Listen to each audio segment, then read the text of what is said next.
Look at you sobbing like a servant. You've lost everything, Elena. The marble floors of the courthouse echoed with the rhythmic clicking of Clara's heels, a sound that felt far more confident than she actually was. Beside her, Julian adjusted his silk tie, his face a mask of practiced arrogance. He didn't even look at her as they approached the heavy oak doors of the courtroom. Welcome, story lovers. Stay blessed. Before we jump into this exciting story, don't forget to like the video and subscribe to the channel for more powerful stories. Clara, look at you, Julian whispered, his voice dripping with mock pity as they took their seats. No lawyer, just a stack of messy folders and a trembling hand. You're going to lose everything before the judge even finishes his coffee.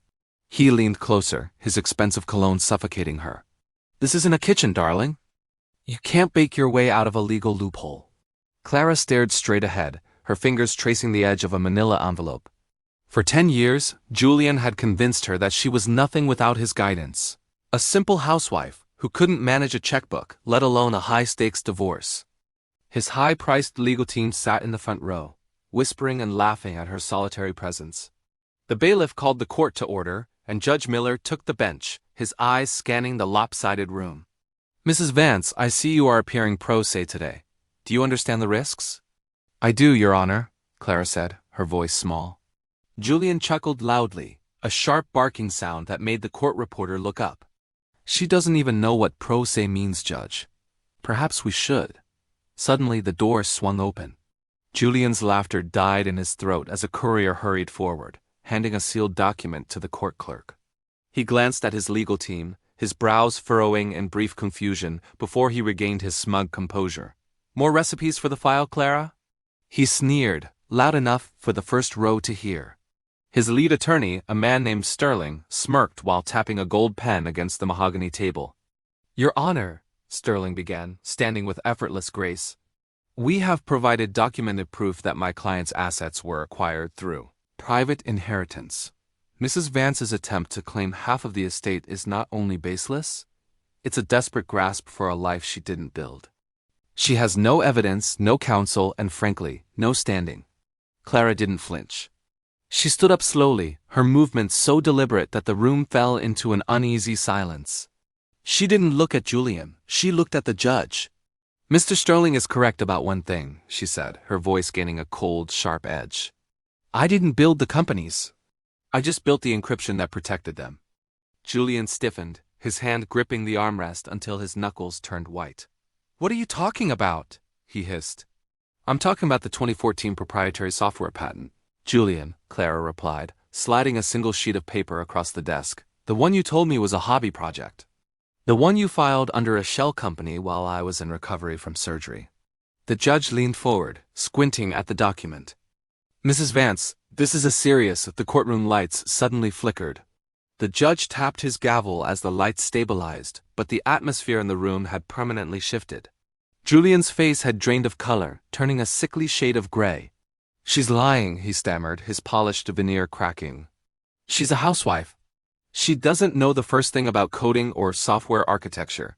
This is a desperate fabrication. Clara opened the second folder, her hands no longer trembling.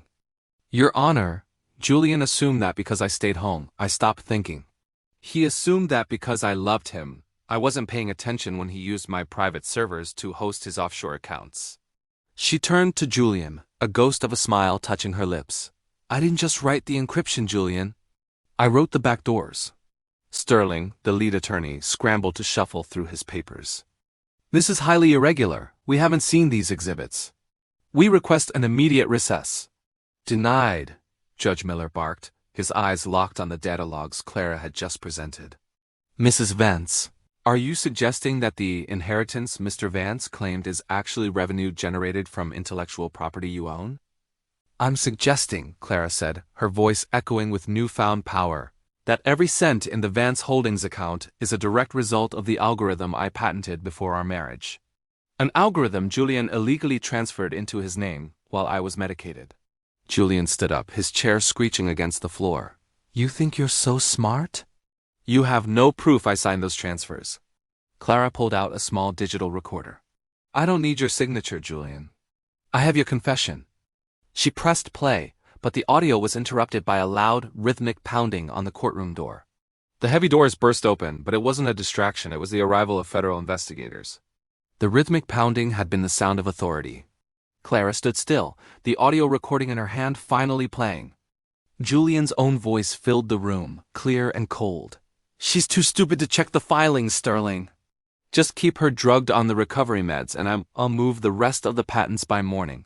The silence that followed was absolute. Julian sank into his chair, the ghost of his laughter replaced by a look of sheer terror. The investigators approached the bench, handing Judge Miller a federal warrant. "It seems, Mr. Vance," the judge said, his voice like ice, "that your wife's hobby has led to a multi-agency investigation into corporate identity theft and fraud." Clara watched as the bailiff stepped toward Julian. For years, she had been told she was small, incapable, and invisible. Now she felt the weight of the world shift back onto its rightful axis. Julian looked at her, his eyes pleading, but she didn't offer a shred of the comfort he had once weaponized against her. "You said I couldn't bake my way out of this," Clara said, her voice calm and final. "But I didn't need to bake. I needed to calculate. You mistook my silence for ignorance, but I was just waiting for the math to catch up to you." Justice was not a loud explosion. It was the quiet click of handcuffs. As Julian was led away, Clara gathered her folders. Cruelty is loud, but intelligence is patient. She walked out of the courtroom alone, finally owning the brilliance she had hidden for a decade.